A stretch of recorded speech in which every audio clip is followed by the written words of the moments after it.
J'ai passé 48 heures dans le plus grand bidonville de Bangkok et j'ai décidé de vous partager leur histoire. Les gars, c'est Ticoli, première vidéo sur YouTube où je vous emmène avec moi dans mon tour du monde à la rencontre des populations locales. Les formats courts sur Insta, les formats longs sur YouTube, alors abonne-toi et que la partie commence.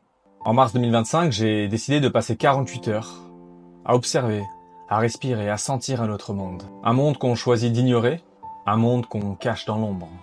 Parce qu'au-delà de la misère, au-delà des apparences, il y a des vies, il y a des rêves, il y a des êtres humains. Et il est temps que le monde regarde vraiment. Voici leur histoire. Bangkok, c'est une ville immense avec plus de 15 millions d'habitants. Mais il y a un endroit où la lumière ne va plus, un endroit où la ville s'arrête, où les rêves s'effondrent sous la tôle. Cet endroit, c'est Klong Toei, le plus grand bidonville de Bangkok. Un nom qu'on murmure ou parfois qu'on évite. Une ville dans la ville où vivent plus de 100 000 personnes. Il était 14 heures quand mes pieds ont foulé les abords du plus grand bidonville de Bangkok. Le thermomètre frôlait les 39 degrés, une petite bouteille d'eau dans une main, des bonbons dans l'autre, un geste simple pour les enfants, peut-être aussi un moyen d'entrer timidement dans leur monde. Je marchais sur une voie ferrée abandonnée, bordée de chaque côté par des maisons faites de tôle. Je tenais ma caméra à la main, mais très rapidement les gars, je me suis senti gêné. Leur regard était là sur moi, lourd, silencieux. Je me sentais en fait très observé.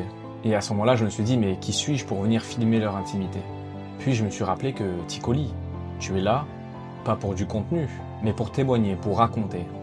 Pour que leur voix ne reste pas coincée au milieu de ces tôles. Alors je continue à marcher. Chaque pas, des ordures jonchaient le sol. Les rues étaient sales. Des enfants jouaient au ballon, certains pieds nus, d'autres torse nu. Quand je les regardais, je souriais, mais j'avais le cœur un peu serré. Donc je continue de marcher. Et j'ai remarqué que les habitations ne sont pas construites, mais elles sont assemblées.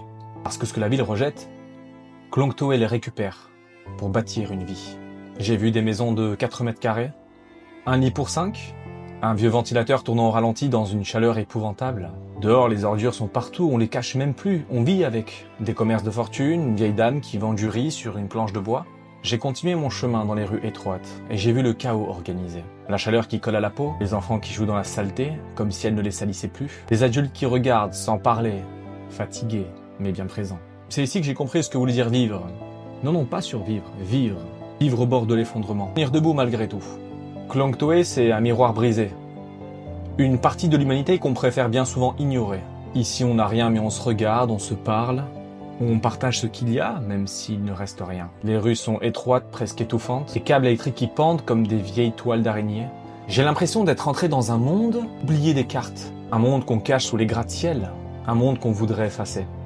Ça faisait peut-être 2-3 heures que je marchais, dans ce labyrinthe gigantesque. Et là, je suis tombé sur un jeune garçon de 8 ans, un fan de Mbappé où j'ai eu l'occasion de partager quelques mots, et je dois avouer que cette discussion m'a brisé le cœur. Regardons la vidéo ensemble. Paris Saint-Germain, fans. Oh, but I'm from Paris. I'm from Paris. no. Me, Paris. Ah. Paris. อะไรมาจากปารีสใช่ไหม Si. Mbappé. ปาไป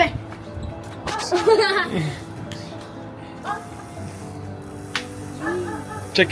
Give me a check. Like this? Okay. 1, 2. Nice. How old are you? How old are you? อายุของคุณ Ah, okay. Okay. And you? อายุ Okay.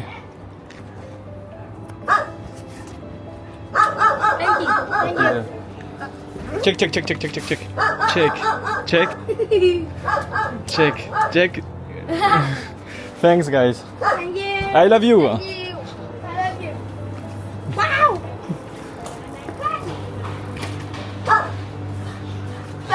bye Bye.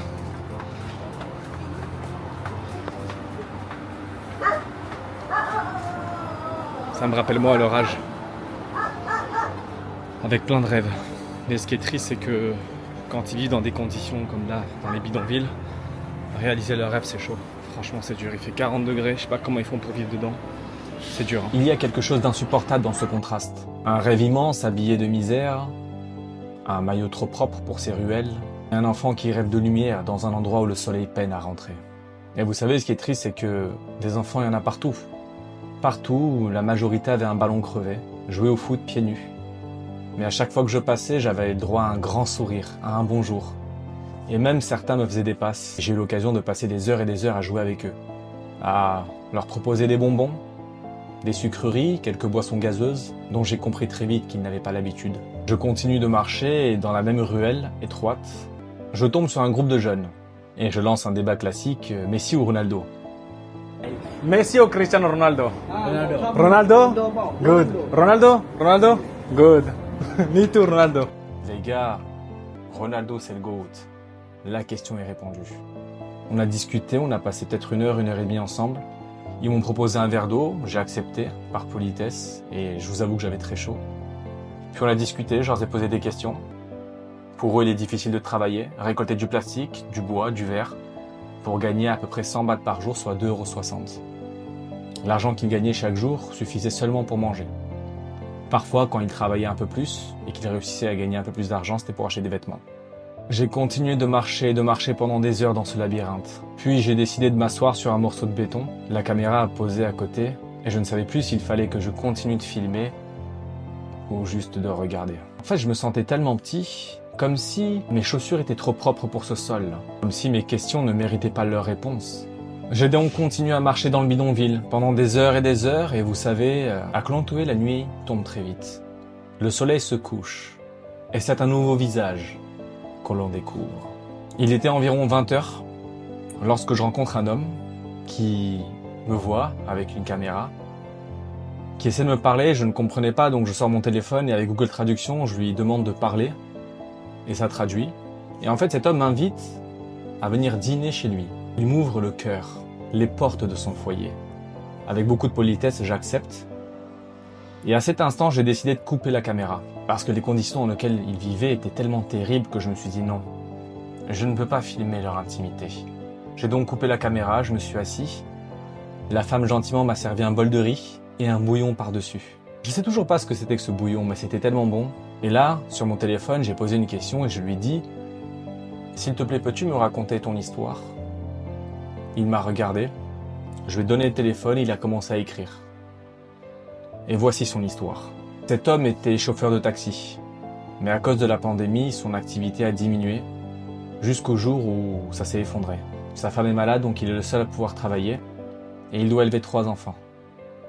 Et à un moment donné, il m'a dit « Un jour, tu loues une chambre et le lendemain, tu loues un sol. » Puis, après avoir mangé, j'ai un peu joué au foot avec le garçon. Et une fois que j'ai fini de jouer avec lui, son père m'a demandé si je voulais rester et dormir. J'accepte. Dans une petite maison de peut-être 4 mètres carrés, les sanitaires étaient dehors, seulement la place pour quelques aliments, quelques vêtements et ce petit matelas. On a dormi à 6 dessus, les 3 enfants, le couple et moi. Mais au bout de 30 minutes, j'avais tellement chaud et je voulais pas bouger pour pas les réveiller. Que je me suis levé doucement, le père m'a regardé et je lui ai dit que je vais marcher. Et vous savez, le soir tombe vite à Khlong Toei. Les rues se vident, le silence revient. Il devait être peut-être 1 h, 2 h du matin. Et dans ce silence, j'ai croisé un homme qui poussait un chariot de métal. Je lui ai dit bonjour et je lui ai demandé comment est-ce qu'il s'appelait. Moi, c'est Tico et lui, c'était Daong. Il devait avoir environ entre 40 et 45 ans. Et je lui ai demandé qu'est-ce qu'il faisait aussi tard à pousser ce chariot. Il m'a dit qu'il ramassait tout le plastique, le verre et le fer pour gagner un peu d'argent, pour sa fille malade, prendre soin de sa femme et de ses autres enfants. Quand je lui ai demandé « mais combien d'heures travailles-tu par jour ?» il m'a dit « je dors 3 heures par nuit ». Je lui ai donc demandé « mais combien gagnes-tu » Il m'a dit 110 bahts par jour. 110 bahts, c'est environ 3 €. Il gagne 3 € par jour pour bosser 21 heures. J'ai vu ses mains usées, plein de cicatrices qui montrent la dure réalité des habitants de cette ville. Après avoir discuté avec lui, je suis parti m'asseoir sur un morceau de béton. Il devait être peut-être 4 h, 4 h 30 du matin, et jusqu'à 8 h j'étais assis. Plus de batterie sur mon téléphone. Et je me suis mis à réfléchir en me disant, à 100 mètres de là, il y a des hôtels 5 étoiles. J'attends des kilos de nourriture.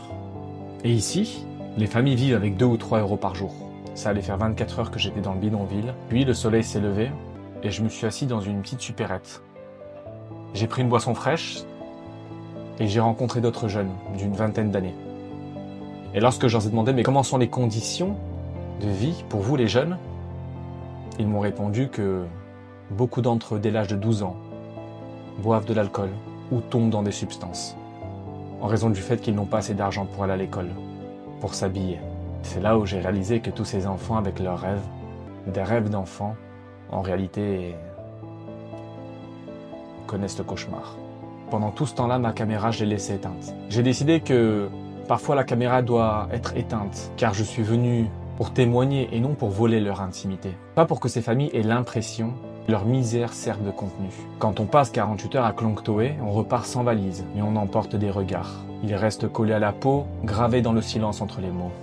Vous savez, il y a des bidonvilles dans beaucoup de villes. Mais ce qui est impressionnant, c'est qu'en 2025, à 2 pas des hôtels 5 étoiles, à 2 clics de l'indifférence. Ici, les gens ne cherchent pas la pitié, mais je me souviens, il y a un homme qui m'a dit « Filme tout, mais surtout n'oublie pas ». Cet homme parlait anglais. Alors je suis sorti et les voitures ont recommencé à rouler. Le bruit des moteurs, le vacarme de Bangkok, les buildings, tout était là. Comme si rien ne s'était passé. Klongtoe, je l'ai quitté avec mes pieds, mais je sais que je le porterai longtemps sur le dos, comme un sac trop lourd pour s'en débarrasser. Et quand j'ai quitté le bidonville, je n'ai pas dit au revoir, pas par manque de respect, mais parce que j'en avais pas le droit. Qui suis-je moi, le voyageur? Celui qui a vu puis s'en va. Celui qui filmera peut-être des larmes, mais dormira dans des draps propres. Et je me suis fait une petite promesse. Je ne raconterai pas Klongtoe comme une statistique, mais plutôt je raconterai les âmes, les histoires, les visages.